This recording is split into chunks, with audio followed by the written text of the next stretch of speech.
Good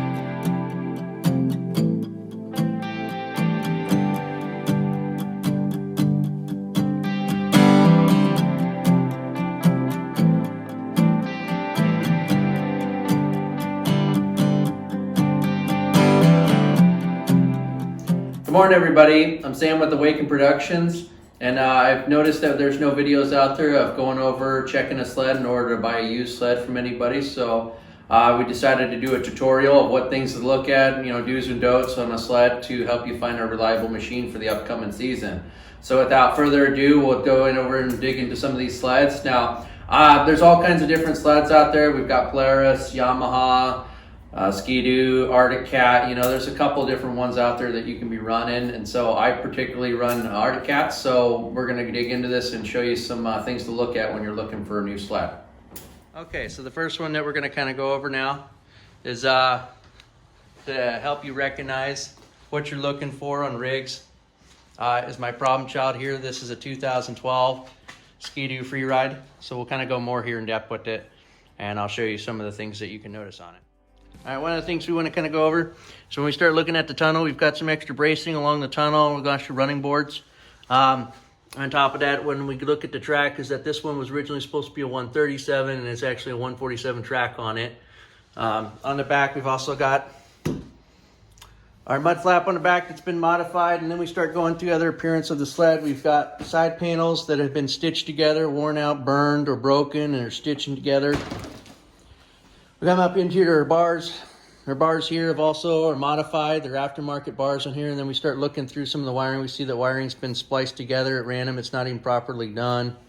On top of that is like with the side panel off is that we're starting to see wires that are disconnected, and they look like they're just kind of fabbed in here by whatever. We don't even know fully what was done for fabbing in here for wiring. On top of that, we're seeing more cracks along the cowling. And on the other side panel, we've also got some more stitching and cracks on it. So with that being said, right off the bat, this machine's going to tell me a lot right off the bat. Number one, the fact that this is a free ride. This machine specifically here, the way the suspension was built, is that this thing was designed for jumping. So somebody that's going to pick up this sled is obviously possibly going to use it as a trasher sled. They're going to use it to do any kind of their tricks, their jumps, anything that they want to experiment with is probably what they're going to use this machine for. So that tells me the behavior of the rider for this. So the behavior of the rider is going to be a lot of trashing with this machine. So it was probably really heavily used, heavily abused, and they didn't really care. And then on top of that, the physical appearance kind of shows the wear and tear of this. Obviously, these kind of wear and tears means that it's had its days bashing around. And then once we start digging further into this machine, that when we popped the panel off, we started noticing other things that are wrong with this. So one thing right off the bat that we were starting to notice, we've got other panels here that are broken off. They're not stuck in there. These clips are broken off. On top of that, we've got wiring that's just angled, electrical taped up. These connections aren't even heat shrinked on here, so somebody went through it and did something. It looked like at one time somebody had, for this particular model, it had electric start in it at one time, but it looked like somebody removed the electric start. So somebody's been going through this machine and doing his own modifications to it. So this is things that are going to start hitting red flags right off the bat. Is that when we also started asking around with people is that we found out this thing had gone through a motor rebuild once before and possibly twice.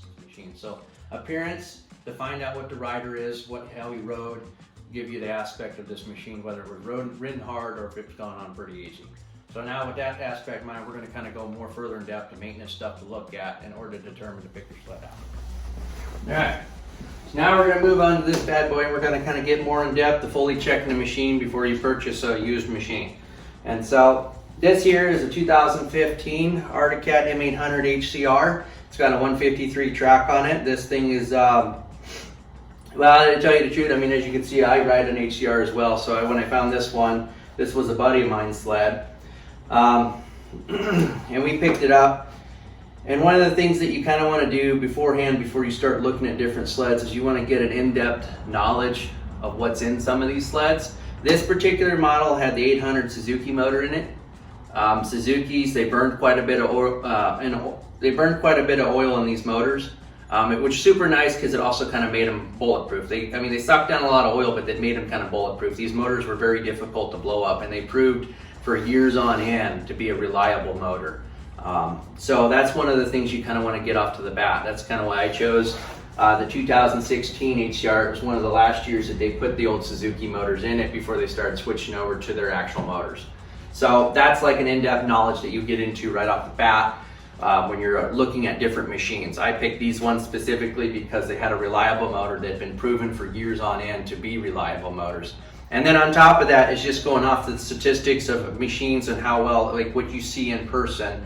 For my experience living up here in Alaska all my life and dealing with sleds all my life, is that you kind of get a first-hand experience basis with it, people and their other machines that they've got to see how their durability is.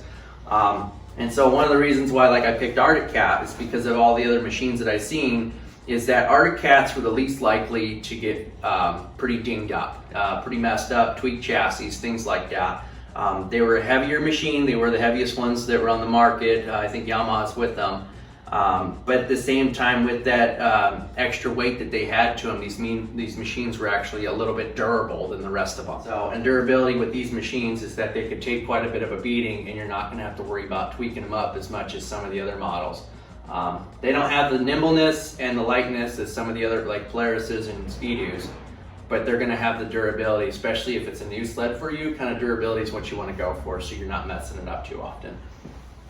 So now let's kind of get in depth with the motor, things you want to check. Now these are, I would say, an absolute must when you go to check your motor, when you're picking out a sled. The number one first thing that you want to do when you're looking at a sled, and the guy's going to let you do this, is you're going to want to ask for a compression test. Now, you don't want to ask him what the compression test wants. You want to do the compression test yourself. Okay, now with a compression tester, it's going to be a gauge, and what you're going to do, I don't have this one hooked up to my hose right now, but you're going to have your hose that's going to be able to thread into your spark plug holes, and then what you'll do is you're going to give it at least like 2 to 3 good pulls. 3 is usually recommended.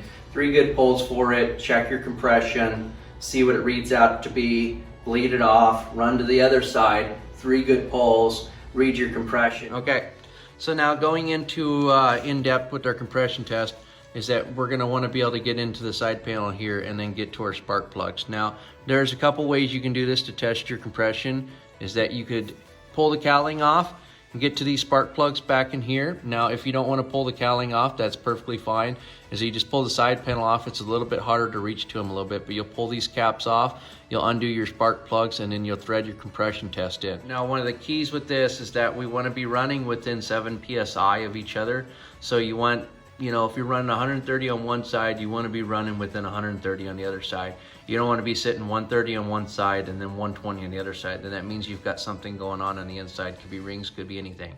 And then on top of that, when we get our compression reading, is that we want to be up in the 130 range. We don't really want to be dropping down by 100. Anything above 90 psi will run, but realistically for a newer machine or a newer used machine is that you want to be up in the 130 plus range. Anything above 130 is great. If you're dropping below 130 down into the hundreds, then obviously you've got something going wrong, like rings are wearing out or something. So, okay, and some of the other things that we're going to go over, so we just went over compression.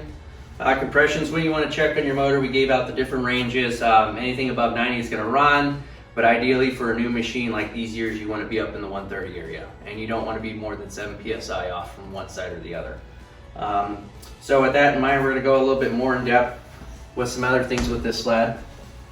Next thing to go over is obviously we're going to go over the chain case. So compression is going to tell you what kind of compression is going to go over, what state your motor's in, how healthy is your motor for it. And then on top of that, when you're looking at that, when you go to fire it up to run it, you also want to be listening for knocking and tickings is what you want to be looking for. You want to hear, if you hear kind of some metallic grinding, knocking, ticking, obviously you got a bearing or something going, something's wrong inside the motor. So those are obvious signs when you fire it up. What kind of noises are you hearing out of it? Does it just sound like a normal 2-stroke running, or does it sound like somebody's got a bag of bolts inside of a tin can rattling around in there, So that's the things to look at. The other ones we're looking at now is we're moving away from the engine, the life of the engine. Now we're moving over to the life of the drivetrain for it. So one of the biggest things that constantly goes, because people don't ever check these or do the maintenance on them, is going to be your chain case over here on the side. Okay, so on the side on this particular model, when we're going over chain case, is that we're going to have a sight glass over here on the Arctic Cats. This sight glass over here is going to show you the level of gear fluid that you have, chain case fluid that you have inside your chain case. Now, what you're going to be trying to look for is when you shine a light in there, you want to see if it looks really gray metallic, if you've got some nice shiny sparkles in there. If you do, you might have extra wear. If it's looking pretty golden, even a good brown color, anything other than gray. I mean, if you're getting kind of like a white milkiness in there, then obviously you're getting some kind of water somehow, some moisture or something like that in there. If you're getting a gray color, real metallic gray with some shiny sparkles in there, you're obviously getting a lot of wear going on in your gear casing. And what we're looking for, so right off the bat, we can see that it's got plenty of fluid in it, is right off the bat. However, I don't know if you can tell in this particular shot, but one of the things that I'm noticing is I've got 2 layers of different colors in there, and I don't know what fully going on with that. I don't know if that's just the light. It doesn't look like just the light. It looks like we have full on 2 different colors in there. Now that's concerning, because the 2 different colors mean one thing, possibly, that there's an oil layer on the top and it's pretty kind of grayish looking, and then on top of that is that we've got possibly water down below. This machine was recently drove in here, so if it had water in it, it could have mixed it up with the oil, but we don't know. But it's the thing that's kind of concerning is we still have a brown tint to it, but we have more of a gray tint to it. So either this fluid has never been really swapped out, or it's getting a lot of wear and tear inside there. But I'm not seeing a lot of shiny flakes.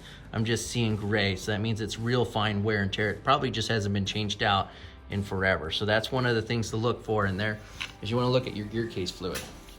So, or in here, you're gonna have your primary clutch and your secondary clutch. This is one of the other things you want to look for. You want to look for obvious damages within your primary and your secondary. So of course, we're gonna have our primary clutch, we're gonna have our secondary clutch. And so what we're gonna be looking at here, when we're looking at our primary clutch here, is we're gonna be looking down inside here. Now there's a spring inside here.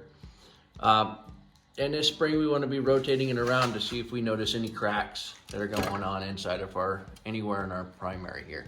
So when we're pulling this over and we're kind of taking a look at all the springs inside of it, and we're seeing if any of these are cracked. And then on top of that, is we're gonna have our weights. We wanna look if there's anything wrong with our weights. We're gonna see if these feel fine. You know, make sure they're working like supposed to. These are supposed to be loose in here. We don't want anything sticking.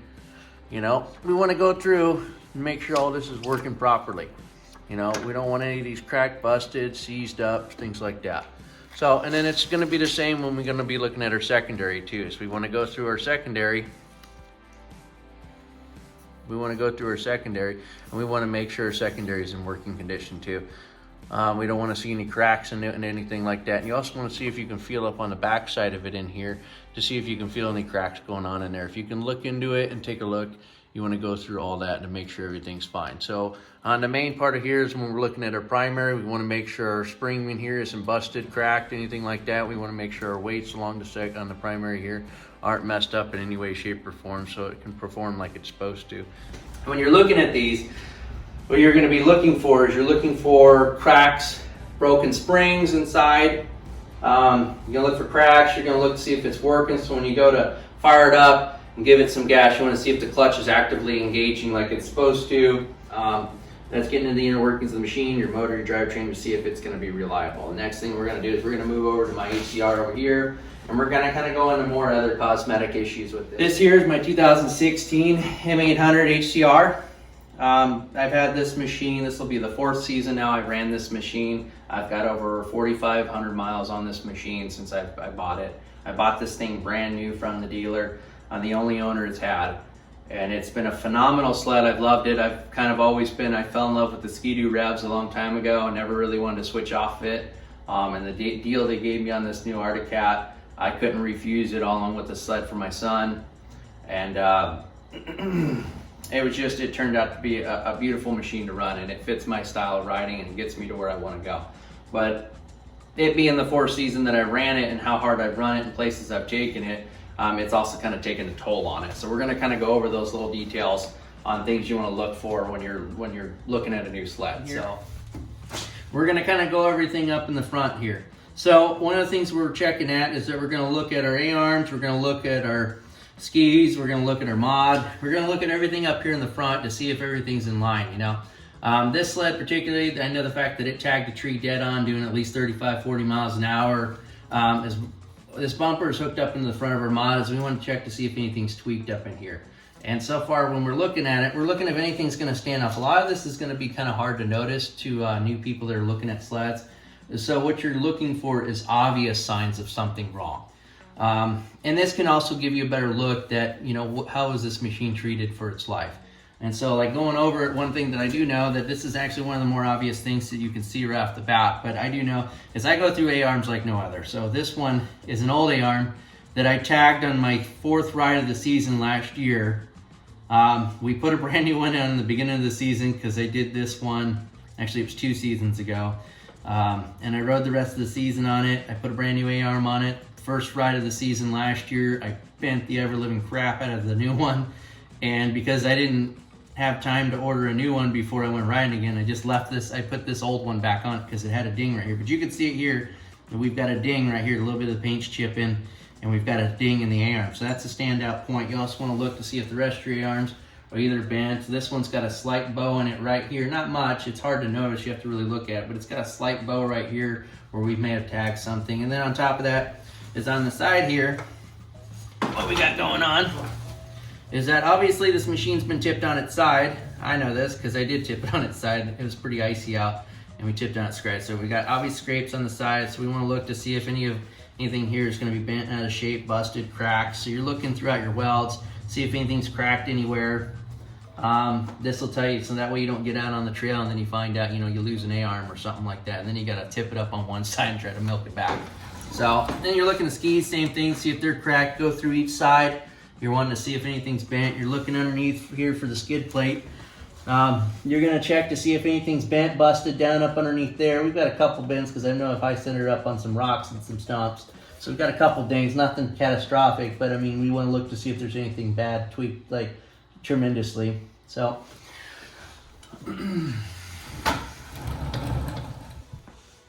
okay. Next thing we're going to kind of go over a little bit too that you're looking at for your sled is we're going to check the tunnel. We're going to look down to see if the tunnel's possibly tweaked, possibly twisted, you know, something that's wrong with it.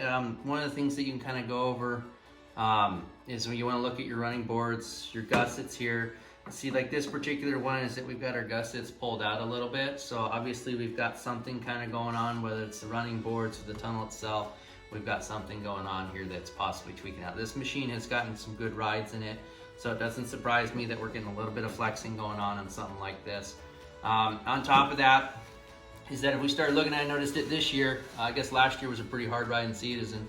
We're probably gonna have to replace my running boards because when I started going through here is that we're starting to see cracks throughout the running board right in the center where we're putting a lot of weight down on my running boards, and they're just starting to get worn out and they're starting to crack, you know. And so now it's probably looking at the time that I'm probably going to need to put some new running boards on here, cut these out and put some skins or something on it because we're starting to crack out and bust our running boards out of here. Some of the only ways to really check is when you go through and you're looking at your tunnel, when you're checking your rivets, you see how on some of these rivets we're getting the paint chipped off of the rivets. So usually when that happens, it means we're getting some flexing going on. So these are some telltale signs when you're looking at this kind of stuff. If we're getting chips coming off the rivets, that means we're getting flexing. On top of that, when you look at the seams here, and if you see the paint's chipping out of the seams, we're also getting some flexing going on. Now, flexing isn't necessarily bad. It just means you're getting a little bit of play in here. I mean, but you'll start noticing when you get a lot more play in it, some of these rivets are gonna become loose. So when you see that the paint's chipping off, you know, kind of give the rivets a little bit of a push, see if any of them are really, really loose. And if they are, obviously we're getting a lot of flexing going on in this sled. And sometimes the only way to really check these tunnels is that you just kind of have to eyeball it. It's really hard to really look at to see if it's not. So sometimes you got to take a step back. You're going to take a step back from the machine and we'll eyeball it to see how straight it is. And then on top of that, one of the other things that we're going to look at is we're going to look at our rails. Now, this is a prime example because sometimes you are not going to be able to tell just by looking at the side of this. This is something really you're gonna have to get down, eyeball the rails, look straight down it, and take a look. See, to the naked eye, anybody that's looking at this machine, these rails look pretty good and fine. They look pretty good fine, but I know the truth about this machine. This machine actually has bent rails. We're checking our sled, is we're gonna look down our tunnel, we're gonna stand at the back of the machine, we're gonna look down the tunnel, and we're gonna get a good look at it. And you're gonna eyeball it here to see how well it looks. I mean, if it's pretty obvious that when you're looking at it, you can see it's doing this, or doing like this weird funky thing, or whatever, then you're like, oh, obviously the tunnel's gotta be bent. Now, tunnel being bent, sometimes isn't really necessarily a big deal to ruin your day on a sled. I mean, it just means it's bent. But I mean, some things could happen, like your track could be wearing in some spots, stuff like that. Now, what's one of the things that can ruin your day though is that you want to look down your rails. You want to see how bent your rails are, because that can ruin your day. You can stab a track, bust a rail off. You ain't getting back if you ain't having your track under you. So you're gonna look down your rail. Now, usually the way I try to do it is I'll either poke through our holes here on the track, or I'll look down the side of it, and I'll look down. I try to look through my top part of my rail here when I'm looking down it. Now, if you look down this one, you can see right after the extra bracing here on the back part of the rail, right here is actually where it kind of tweaks up a little bit. It's got a nice little bow. The back part of the track starts coming up. And then on top of it, until you take the rail off itself, but you won't see that up here in the front, where your anti-stab kit's at, it's actually bent up here by the first bogey wheel up here. That's another spot that it's bent. And then when you're also looking down it, if you're looking down straight through the back of the track, is that you might see that it has a twist to it as well. So that'll be signs. And then you also want to go through your track itself. You want to inspect the track to make sure that none of it's delaminating, to make sure you don't have any rips or tears or anything like that in it. Bust stop paddles aren't necessarily a big deal, but what you do want to look for is you want to look for if it's weaken the integrity of the track itself down here on the main part of it, whether it's delaminating or shredded out, and you can start seeing the fabric and fibers coming out of it. That's a good telltale sign, you know, I mean, because track, you know, you stab a track, you shred it up, you know, you're looking at $1,500 easily for a new track. So if you just spent $3,000 on a machine, you know, that was only worth like right at $3,000, or maybe even say $2,500, and you spent $3,000 on it, you're looking at $1,500 right off the bat for a new truck or a new track. So these are things to look at when you're going over your sled to make sure if you've got a fair deal, you know. And then you want to ask around. You want to ask around people that know stuff. So now we're going to go into a third sled. Now our third sled has a little bit more in-depth damage to it. And actually this one's kind of a, well, we'll just go over to our third sled and we'll explain it over there.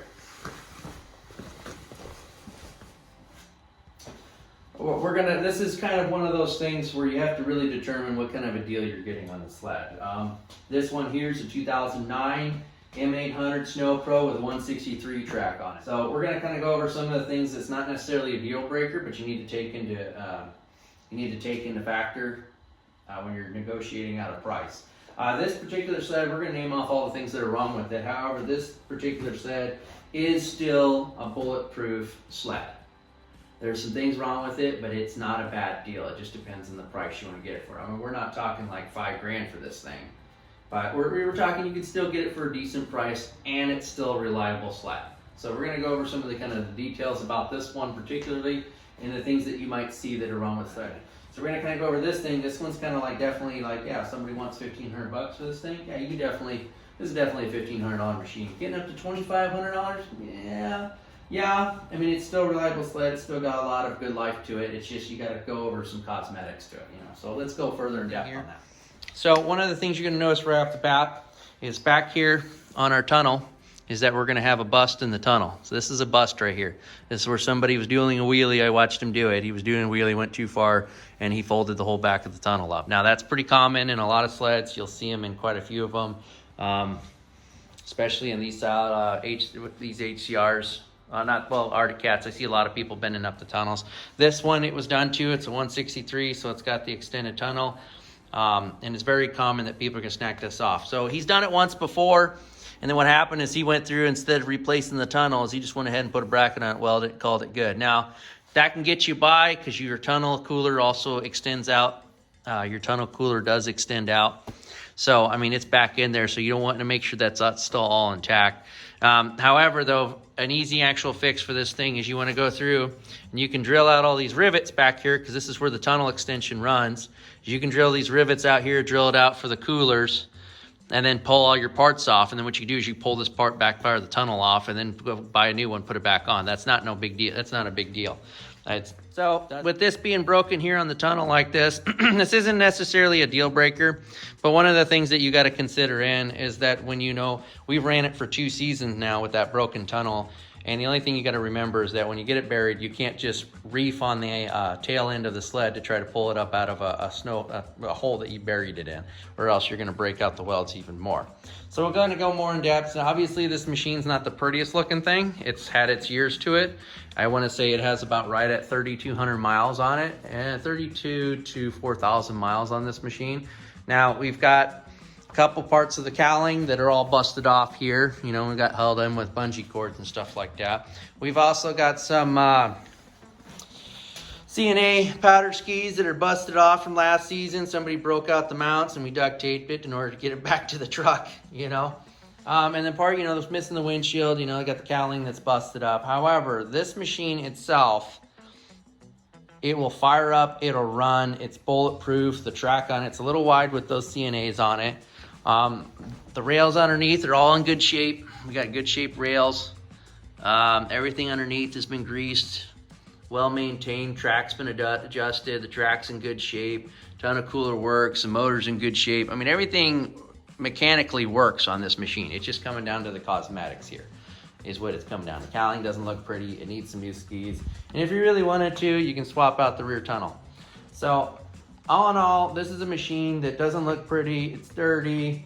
You know, it looks kind of like it's not the greatest thing in the world, but everything works on it. Hand warmer works, electronics work on it, the motor works, track works. It doesn't have any flaws with it when it comes to the running capabilities of this machine. You're just running into some cosmetics. Get a new set of skis, which you can pick up for a couple $100.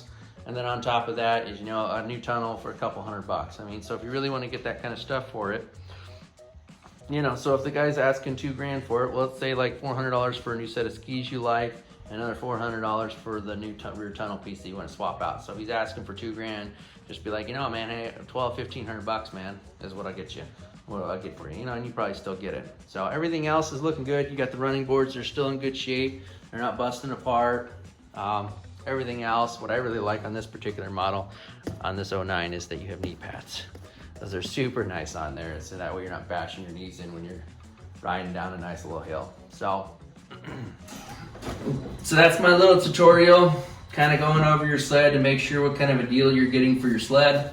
You want to make sure that we'll kind of go over some of the recaps on it when you're looking at sleds to make sure you're getting a sweet deal. Is that number one is you want to make sure the motor's going to be reliable and in good condition. So I mean, that comes down to your compression test, listening for knocks and tings, make sure it fires right up, you know. And then on top of that, you want to make sure your drivetrain's going to be fine. Make sure that your bearings aren't going, your chain case isn't blown or something. And then it goes down to some more of the cosmetics of things, you know, tunnel tweaks, rail tweaks. On top of that is you want to kind of get to know the rider a little bit, the guy that's selling it. If you know the guy that's selling it, you know a little bit more about him. If you kind of look at the cosmetics of the sled to see how it's been designed and modified, gives you the idea prospect of, you know, what kind of a rider the person was and how well he treated this machine, you know. So that kind of sums up everything and things to look at. I know next time we do a video, we're going to kind of go over routine maintenance on the sled to make sure your sled's in tip-top shape before you take it out for the pre-game season. We've got some sleds to go through here. We've got quite a few. We got one that doesn't run. We got one that's got a new motor. We've got one that needs some new skis, and we got another one that needs some new rails. So, I mean, we're going to go through those videos probably a little bit later, and we'll kind of touch up on everything for like when it comes to riding. So, yeah, stay tuned for another time, and yeah, we'll catch up with you.